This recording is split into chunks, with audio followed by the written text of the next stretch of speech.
most prestigious Lifetime Achievement Award, and it is being awarded in association with Star India. To present this, can I please ask Uday Shankar, the CEO of Star India, and Prakash Akolkar, of Press Club, to join us on stage.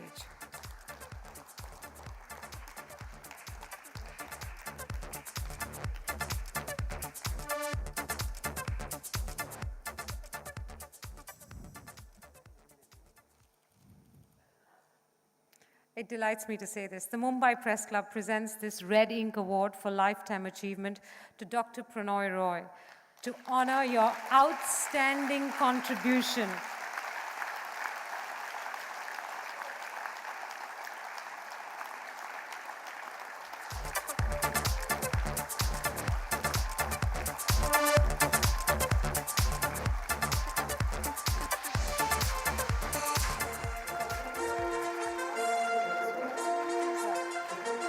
Please allow me to finish the citation for the award. Can we have the music off for a few seconds?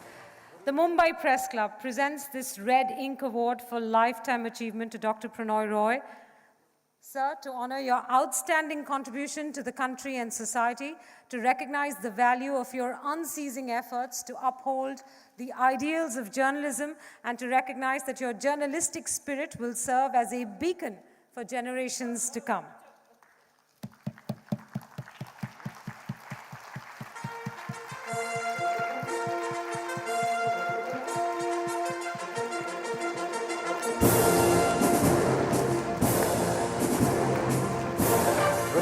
And welcome to The World This Week. We hope in this program to bring you an analysis of the main world news events of the week. In sports this week, we focus on a new star in international cricket. As we enter our 60th year since independence, India is suddenly the buzz around the world. Very, very special program in which three of what I think are the finest minds look ahead at where India is heading and where we're at right now. In many ways, we in India are on the edge of most uncertain times in the global economy. In 2015, what will happen? Absolutely. Thanks very much for watching. We've run out of time. And thanks to all of you, and bye-bye.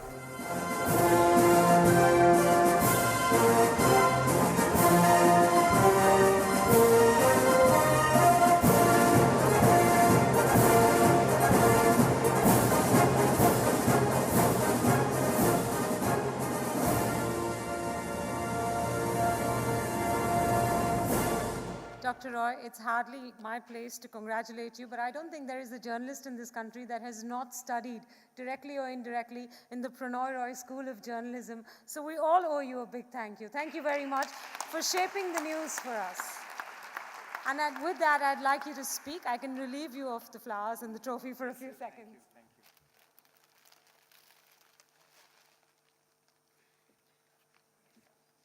Would you like me to hold that for you? No, thanks.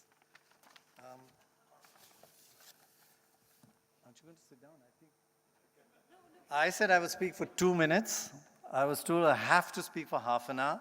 So we've taken an average and I'll do about 10 minutes. It's a bit long, actually. 10 minutes is long. Please sit down. Please. Okay, good evening, everyone. And thank you for this honor. Honestly, I've accepted this award because of the immense respect I have for the Press Club of Mumbai.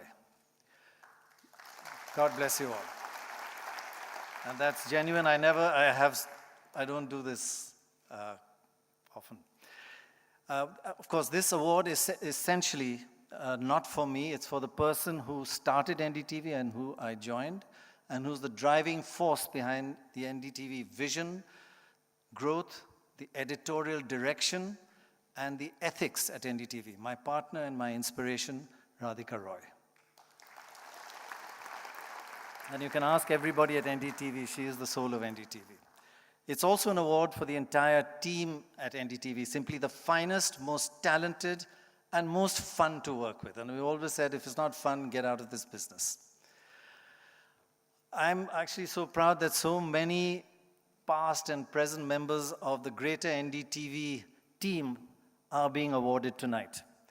And as far as we are concerned, some have left now, left the hall, I mean. You never left NDTV. You still have the same DNA and you're still part of the NDTV extended family.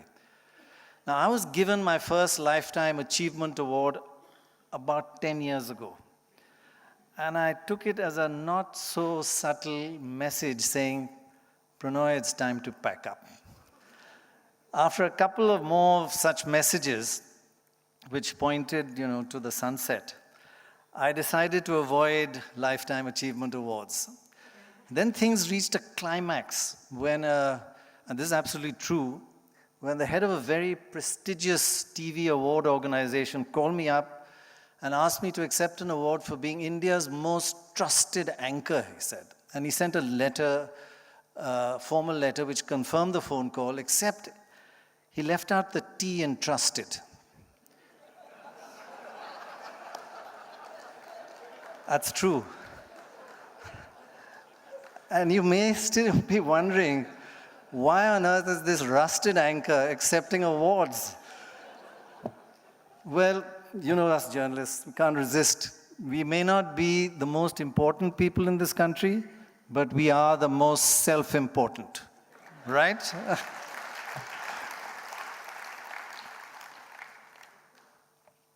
So, apart from being self-important, what is the true state of journalism in India? I thought the discussion was fascinating. Where are we at? What is to be done? And may I give you a quick anecdote to show how far we've come since the first ever private news was broadcast in India. It was a daily half-hour news bulletin produced by NDTV called The News Tonight on Doordarshan in 1995, before many of you were born, at least in scroll.in. Proud of you, scroll.in. Learning from you. Well, that night, it was the first night of the first private broadcast in India. And I was anchoring, and like all anchors, I decided to show off a little. All anchors are basically show-offs, let me tell you, all of them. That's ingrained in their DNA. And I said, as the credits ended, I looked at my watch and said, good evening, it's 8 o'clock, and this is the News Tonight coming to you live. Someone in the PM's office heard the word live and reacted to that like it was a 4-letter word. He immediately phoned the INB minister and yelled at him and said, take this off air. How can you have live stuff? Or at least stop private news at all, or stop it at least from being live. Well, that nightly news, that's not live. If news is not live, it might as well be dead. So what did we do? We got fired. How did we get around this? Well, we changed the clocks. What do we mean by that? There was everywhere in NDTV, there were 2 clocks. One was Indian Standard Time, one was NDTV time. One was showing, NDTV time was 10 minutes ahead of Indian Standard Time. So we bought a large capacity hard drive, which could store 10 minutes of video. So we would start our nightly news at 8 o'clock sharp, the 8 o'clock news, NDTV time, not Indian Standard Time. It would go into the hard disk and automatically 10 minutes later come out Indian Standard Time, 8 o'clock. So impossible to interfere, no editorial interference by any bureaucrat or by the government, but technically it wasn't live. Man, we've come a long way from that. From having to buy a hard drive to avoid being called live.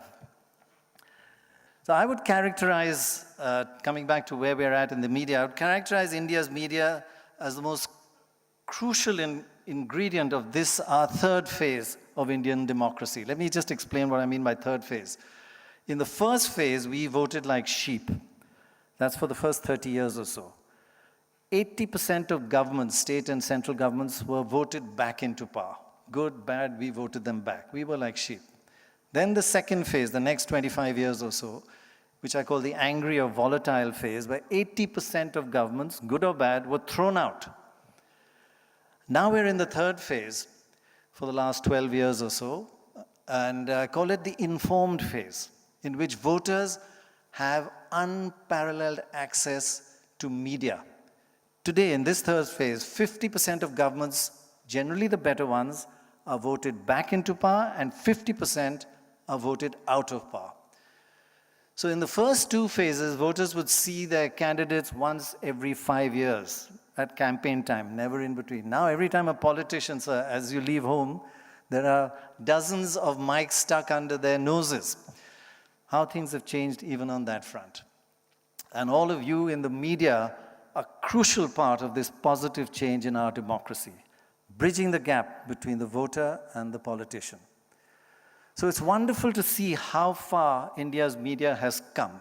Feel proud of it, terrific. And so many faces here I've worked with, and you're all people I just love and admire. But there are some worrying trends, and we are here tonight not to just boast about ourselves, and we need course correction now before it's too late. So proud as we are about our news channels in India, may I list 3 or 4 things that need to change, in my opinion, and you can disagree, we all disagree, no two journalists agree on anything. Perhaps the biggest danger I feel that we face today is the tabloidization of our news. Every other country, every advanced country with a developed, mature media has a wide spectrum of news, from credible, serious journalism to the tabloid. In England, it's from the Times and the Economist to the Sun and the Mirror. In the United States, it's from New York Times to the New York Post. And in television, it's from BBC and CNN to Fox News. But in India, there is this dangerous slide towards one end of the spectrum, the tabloid end. Why has every single news channel, except one, English, Hindi, regional, why has everyone turned tabloid? Why are we trying to emulate Fox News? There's so many other examples out there. Why does every single news anchor today want to be another Bill O'Reilly? We've got so many Bill O'Reillys around, make Bill O'Reilly proud. In fact, some have gone way beyond him that make him a little jealous, actually. Among our Hindi news channels, talk about tabloid, almost of the leading ones, 25% of their TRPs come from astrology news. Another 25% comes from Saas Bahu serial news, and some really, I was going to use a foul word, but a highly graphic crime news. I have heard a lady anchor on one Hindi channel, I won't mention which one, saying, twirling her hair, break ke baad aapko ek rape dikhayenge. I honestly believe tabloidization is the death of news, death of good journalism. But frankly, who's to blame? I don't blame our anchors or our journalists for this, ghastly tsunami of tabloid news.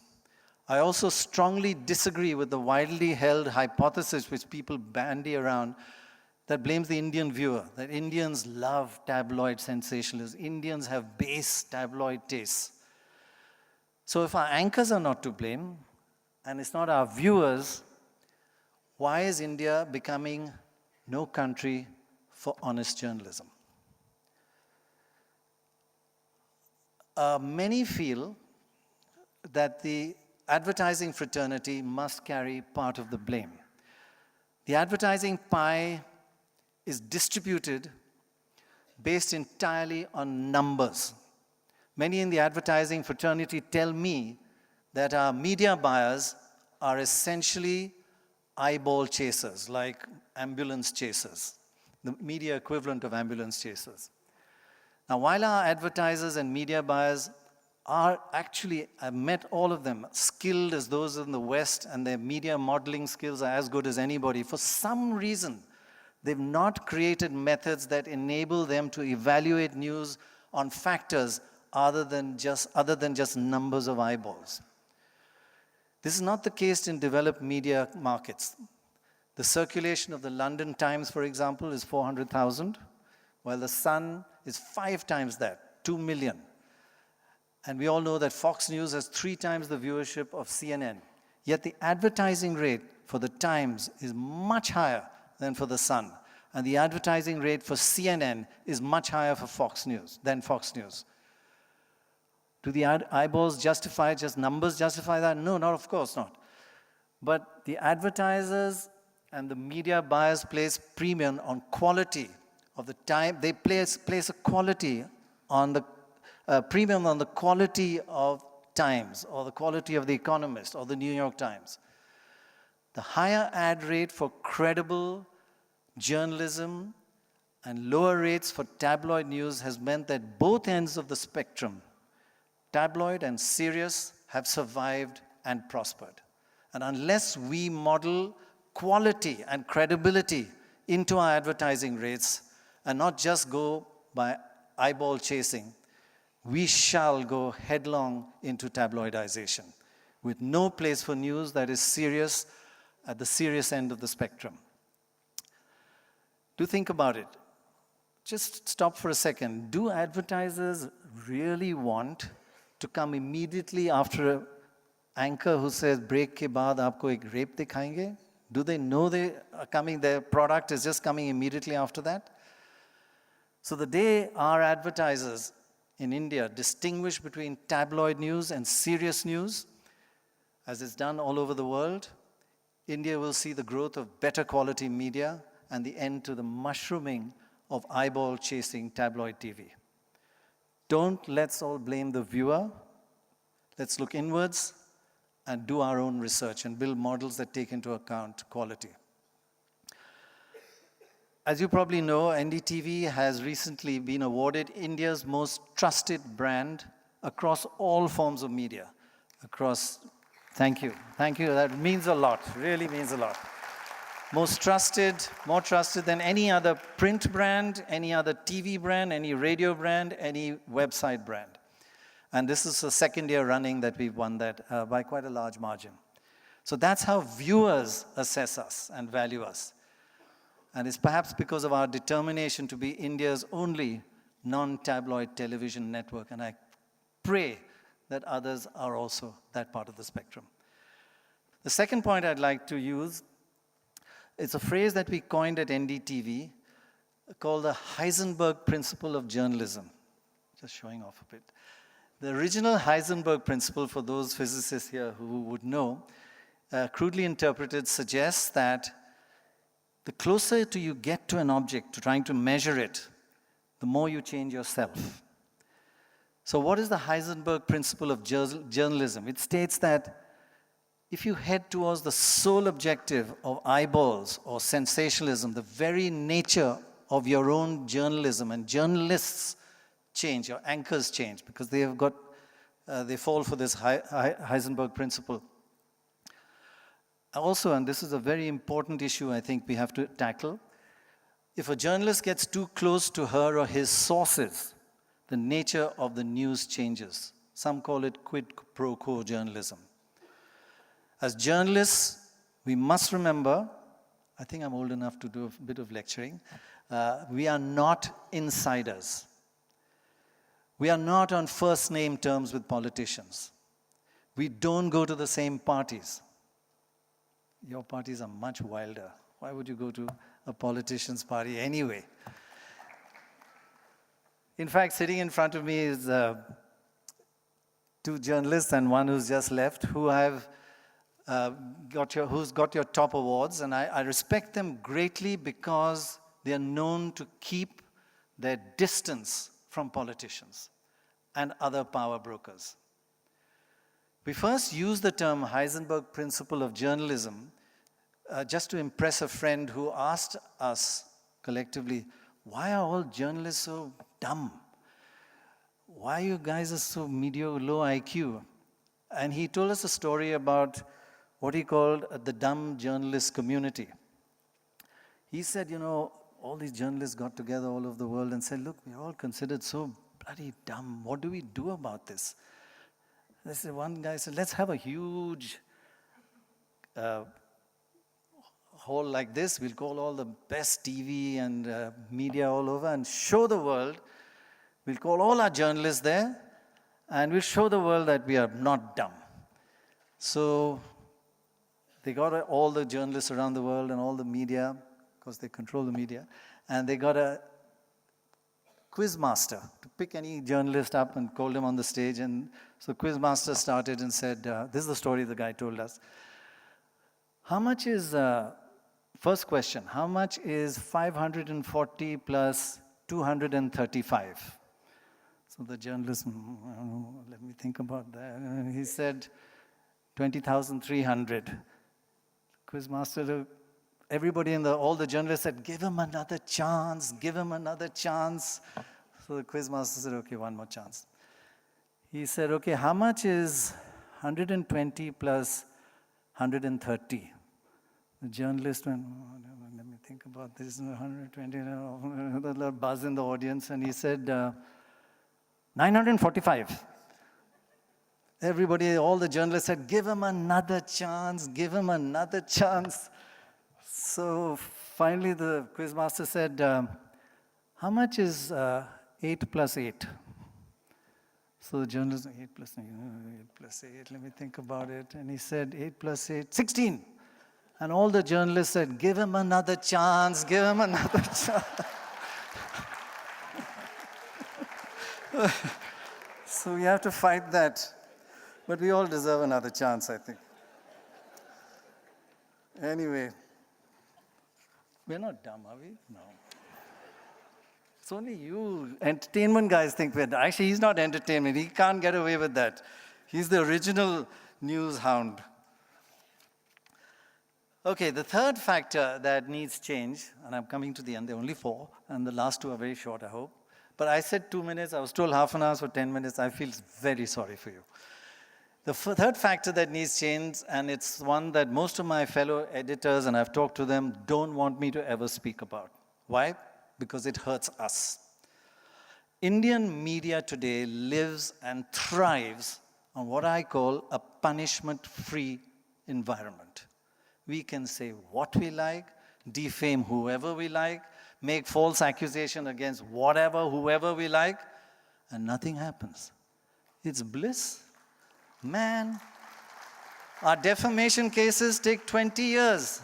I think Shekhar, when he was in the Indian Express, told me, you have 500 defamation cases. Bring it on, baby. Another defamation case. And even after those bloody 20 years, sorry for the bloody, the verdict has really rarely punished anybody or any media house harshly. The result is we're all getting slack. We forget to do our research. We don't even need to check our facts. We don't care if we wrongly defame someone. The bottom line is we are dropping our standards because we have no punishment. And if this decline in quality continues, I believe 3 years from now, Indian media will have no credibility left. And so you know what that means. It happened to politicians a long time ago. And it's tough to recover. Once you lose your credibility, it's tough to get it back. So I hate to go against the tide, but I do feel we do need tough defamation laws. We need verdicts to be decided quickly, not 20 years. With possible punishment hanging over our heads, we may actually sharpen up. We may be more careful with our facts, more thorough in our research, and only then will we retain credibility and the trust of our viewers and readers. This punishment-free zone we live in today is lovely for us in the media today, but damaging 3 years from now. Let's push for change, and I wish Mumbai Press Club would do this voluntarily. Take the lead, set an example. But I want to make one thing clear in asking for more defamation. The tougher defamation must come from our courts and our legal system, not the government. There is absolutely no role for the government in the media in any way, not at all in any sphere. But the courts have, and we have. So the final fourth change that I referred to, I would like to talk about the internet, and I'm not referring to net neutrality here tonight, which anyway we must fight for and preserve at all costs. Net neutrality is crucial for our democracy. It's now almost as important as the right to vote in our new democracy. Lose it, or even allow big operators to nibble away at it, like internet.org, and it'll change and damage our democracy and our new democracy almost as seriously as losing one man, one vote. But that's another topic, and I'll talk about that some other time, if you ever want to hear another long, boring lecture. Okay. The issue I wish to talk to here tonight about internet is the danger of anonymity and the unrestrained internet. It's clear, for example, that Facebook, Twitter, YouTube, and many of the other big names in the West are aware of the dangers of anonymity in their own society and certain areas that might cause a threat to their society, like pedophilia, child sex, cyberbullying, and terror threats. And they've rightly put in safeguards to screen their content for these dangers before ever publishing it. But are these same websites aware of the dangerous consequences that a different kind of image or a different kind of message has in a developing society like India? In volatile countries like India, where social tensions simmer beneath the surface, the violent consequences of anonymity can be much more damaging than sex crimes and cyberbullying in Western societies. For example, an organized surge of anonymous messages against a particular religion or a particular caste can lead, and there are many examples, has led to violence, panic, and death. Those who send these messages are never caught because they hide behind the anonymity of the internet. A provocative Twitter message in a sectarian confrontation in a riot situation can explode. Now, while there are many, many advantages of anonymity, in many ways it is the essence of the freedom on the net. But it's also important to recognize that the inherent dangers, terrorists constantly use anonymity of the web, might in certain circumstances outweigh those very benefits. Maybe it's time, I feel, to bring the internet a little closer to the responsibilities that all other forms of media face. Surely one should take responsibility for what one writes. How many lives have been lost and will be lost in the name of anonymity? Perhaps it's time that Facebook, Twitter, YouTube become sensitive to messages in our society, sensitive to the dangers of people taking advantage of the democratic freedoms in India and are actually maybe doing harm to our democracy. Why don't they check for those words like they're sensitive to problems in their own country? We have different situations and different flashpoints to those in America. And we have a responsibility to address them before they incite religious, communal, sectarian violence. And just as they pre-screen the sites for themselves, are they ready to invest similar systems for the kind of dangers in different societies to their own? Let me be clear, we are not arguing for a complete ban on the internet. In everyday use, for comments, criticism, abuse, anything, anonymity must continue. What we need, perhaps, is a law that permits the piercing of the veil of anonymity only when a serious crime is committed, the very last resort. And once again, it must be the judiciary, not the government, never the government, that decides when this veil should be pierced. And ensure that it's done, the judiciary also ensure that it's done in the rarest of rare cases. So that's it about it. We in India have so much going for us in the media. We have, especially the youngsters, thanks to us, you have democracy in your DNA. In fact, you question too much.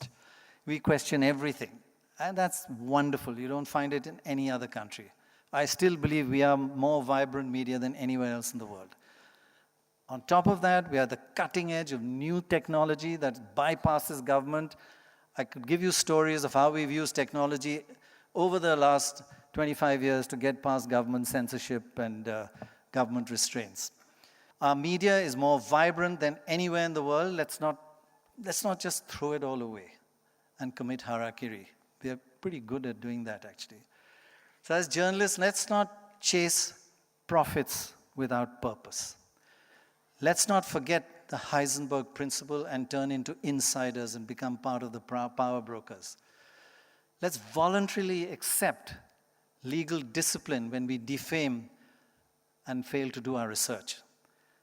And let's embrace this new wonderful world of the internet with imagination, and let's leverage that democracy that's in our DNA. NDTV, for one, is now focusing on becoming a digital company more than a television company.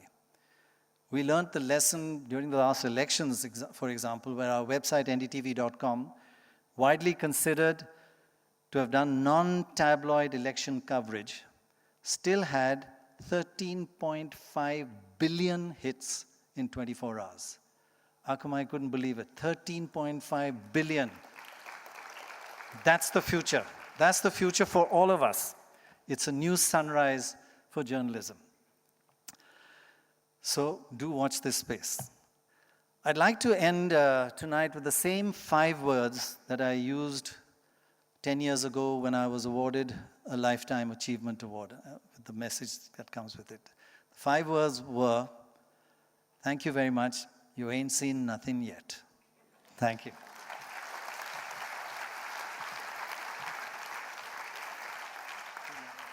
Don't worry about it at all. Dr. Roy, it's your turn to stand. I'm going to ask both the Minister and Uday. I know both of them would like to come up and very briefly, in a few words, express, of course, their admiration for Dr. Roy, the award, and words of encouragement to all the budding journalists here. Mr. Prabhu, would you like to come up first? A few quick words before we wrap up the evening.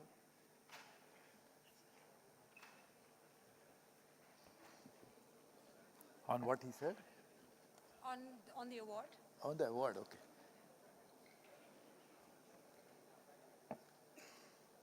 I think very interesting ideas you put forward, and I think this is like a self-regulation, which is what you really talked about, is something which will really be the right way to move forward. And I think really congratulations. I'm sure your lifetime achievements have to be measured after 30, 40 years, even more, because I'm sure now you are getting into a new space. So I'm watching the space all the time. So it looks blank now, but it's going to be becoming wider and wider. So all the best to you. Congratulations to all of you who won the awards. I was very happy, and I think next time Gurbil will remember to give me the award for being here, standing here for the longest point of time.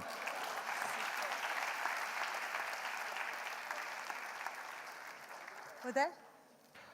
On a serious note, I have to say that, I'll just quickly tell you a story that for people like us, we just gone to college, and suddenly one night when television had just come in, and it was an occasional device, a device for occasional viewing, and I was looking at something interesting, something a little more interesting than Krishi Darshan on TV, and popped up a show which was talking about what was happening in the US, what was happening in the UK, what was happening in China. And there was a young man with beard presenting the show.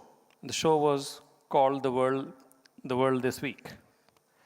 And that was my first interaction with what TV was meant to be.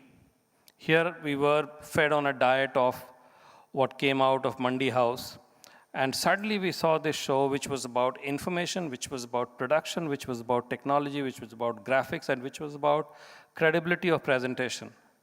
And that was the day I decided that television was a viable and exciting career option. And I don't think, when I speak this tonight, I don't think I'm the only one. A large number of people who came to television were drawn by the personality, the charisma, and the opportunity or the potential to contribute that they saw with the eyes of Prannoy Roy. And if there are very few people who can retire at some stage, I hope he will, but there are very few people who can retire with the satisfaction that they created not just a legacy, but a whole category of intellect, a whole category of industry, business, communication. I don't know how to describe it, that Prannoy did. You know, this country, just imagine, had Doordarshan and nothing else. This country had no reference to what modern professional television communication could be. And in came Prannoy with his vision, with his content, with his production and everything, and set these standards, and thereby saved us almost 2.5 decades of growth curve, or the learning curve that all of us would have had necessarily to go in order to get to a level of professional television communication, professional television journalism. So when people like us came to try our hand at TV, we had a reference point. We had The World This Week, we had NDTV, we had Prannoy Roy, and we had his brand of journalism. And the sheen of that brand of journalism hasn't been dulled, despite all the attempts that, you know, his disciples, his apostles, and many others have tried to inflict on. The legacy lives on, and in that legacy lives on a hope. Prannoy, this country and this community here is proud to call you its own. Thank you very much.